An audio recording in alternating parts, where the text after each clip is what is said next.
रूस और यूक्रेन में अब कांटे की टक्कर होने लगी है। एक और जहां यूक्रेन ताबड़तोड़ हमले कर रूसी इलाकों में घुसपैठ बढ़ा रहा है, वहीं पुतिन की सेना ने यूक्रेन पर मिसाइल और ड्रोन हमलों की झड़ी लगा दी है। एक बार फिर रूस यूक्रेन के बीच तनाव का माहौल गर्मा गया है। ना रूसी राष्ट्रपति रुकने को तैयार है और ना ही यूक्रेनी राष्ट्रपति झुकने को तैयार हैं। दोनों ओर से जबरदस्त वार पलटवार के चलते आम लोग डर और खौफ के साए में जीने को मजबूर हैं। 2.5 साल से चली आ रही जंग किसी नतीजे पर पहुंचती नजर नहीं आ रही है। इस बीच रूस ने यूक्रेनी राष्ट्रपति के पश्चिमी देशों से की जा रही मांग पर बड़ा पलटवार किया है। दरअसल रूसी हमलों से थर्राया यूक्रेन पश्चिमी मिसाइलों को रूस में गहराई तक हमला करने की इजाजत चाहता है, जिसे पश्चिमी देश फिलहाल सोची समझी रणनीति के तहत अनुमति देने से घबरा रहे हैं।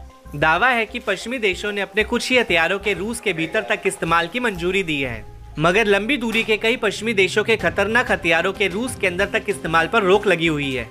हालांकि रूस के बढ़ते हमलों के चलते ऐसा अंदेशा जताया जाने लगा है कि जल्द ही पश्चिमी देश इस पर नरमी बरतते हुए ढील दे सकते हैं। इस पर अब रूस ने तीखी प्रतिक्रिया देते हुए पश्चिम के देशों को सख्त हिदायत दी है। रूस ने कहा कि यूक्रेन के सहयोगी देश आपसे खेलने का काम कर रहे हैं। रूस ने यूक्रेन पर लगातार 2 दिन हवाई हमले करने के बाद अमेरिका को चेतावनी दी है। रूस ने तल्ख लहजे में कहा कि यूक्रेन युद्ध के दौरान हालात ऐसे ही रहे तो तीसरा विश्व युद्ध यूरोप तक सीमित नहीं रहेगा। दरअसल यूक्रेन ने बीते 6 अगस्त को रूस के पश्चिमी कुर्स्क पर हमला किया था।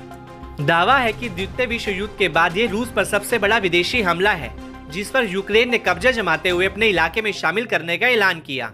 इस पर रूसी राष्ट्रपति ने कुर्स्क हमले को यूक्रेन का उकसावे भरा कदम करार दिया था। साथ ही यूक्रेन को जवाबी हमले के लिए भी तैयार रहने की वार्निंग दी थी। माना जा रहा है कि अब रूस ने यूक्रेन की राजधानी समेत कई शहरों पर हवाई हमले कर बुनियादी ढांचों को तहस नहस कर अपना बदला पूरा किया है। अमेरिका समेत नेटो देशों के लगातार यूक्रेन को सहयोग देने पर भड़के रूसी विदेश मंत्री ने भी 2 टूक कहा है। 20 साल से ज्यादा समय तक रूस के विदेश मंत्री रह चुके सरगेई लावरोव ने कहा कि पश्चिम यूक्रेन युद्ध को बढ़ाने की कोशिश कर रहा है। विदेशी सप्लाई वाले हथियारों के इस्तेमाल पर प्रतिबंधों को ढीला करने के यूक्रेनी अनुरोधों पर विचार कर परेशानी को बढ़ावा दे रहा है। अब हम एक बार फिर साफ करते हैं कि वह आग से खेल रहे हैं। वह माचिस से खेलने वाले छोटे बच्चों की तरह हैं।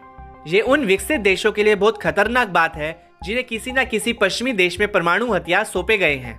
अमेरिकी साफ तौर से तीसरे विश्व युद्ध के बारे में बातचीत को ऐसी चीज के रूप में जोड़ते हैं जो भगवान ना करे अगर ऐसा होता है तो एक खास तौर से यूरोप को प्रभावित करेगा। गौरतलब है कि रूस के कुर्स्क इलाके में जबरदस्त हमला कर सुर्खियां बटोरने वाले यूक्रेनी राष्ट्रपति ने रूसी राष्ट्रपति को लेकर भड़काऊ बयान दिया था। जेलेंस्की ने कहा था कि रूस के कुर्स्क पर हमले से पता चलता है कि क्रेमलिन की जवाबी कार्रवाई की धमकी महज एक धोखा थी। अगर यूक्रेन को अपने सहयोगी देशों से मंजूरी मिल जाती है तो यूक्रेन रूस के कई सैन्य टारगेटों को निशाना बना सकता है, रूस पर दबाव बना सकता है। यूक्रेन भी रूस को कीव की तरह बड़ी चोट देने का दमखम रखता है। यूक्रेन के पास कई ऐसे घातक हथियार हैं जिन्हें वह पश्चिमी देशों के रोक के चलते रूस पर इस्तेमाल नहीं कर पा रहा है। Кожен такий удар знов і знов повертає усіх нас до завдання далекобійності, до необхідності дати нашим силам оборони достатньо далекобійної зброї, яка може знищувати терористів саме там, звідки вони завдають ударів. Це оптимальна антитерористична тактика, на яку має право і яку точно застосував би для свого захисту кожен з наших партнерів, від яких ми очікуємо рішень. दरअसल रूस ने कुर्स्क में हमले के दौरान यूक्रेनी सेना की ओर से ब्रिटिश टैंकों और अमेरिकी रॉकेट सिस्टम समेत पश्चिमी हथियारों के इस्तेमाल का दावा किया था।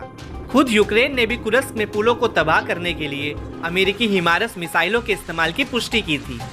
विवादों में वॉशिंगटन का नाम आता देख अमेरिका ने कहा कि उसे कुर्स्क में अचानक हुए हमले से पहले यूक्रेन की योजनाओं के बारे में कोई जानकारी नहीं थी। अमेरिका ने यूक्रेन के इस ऑपरेशन में कोई हिस्सा नहीं लिया था।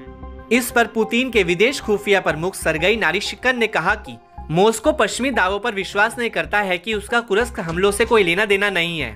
रूस के उप विदेश मंत्री सरगेई रायबकोव ने कहा कि अमेरिका की भागीदारी एक स्पष्ट तथ्य थी।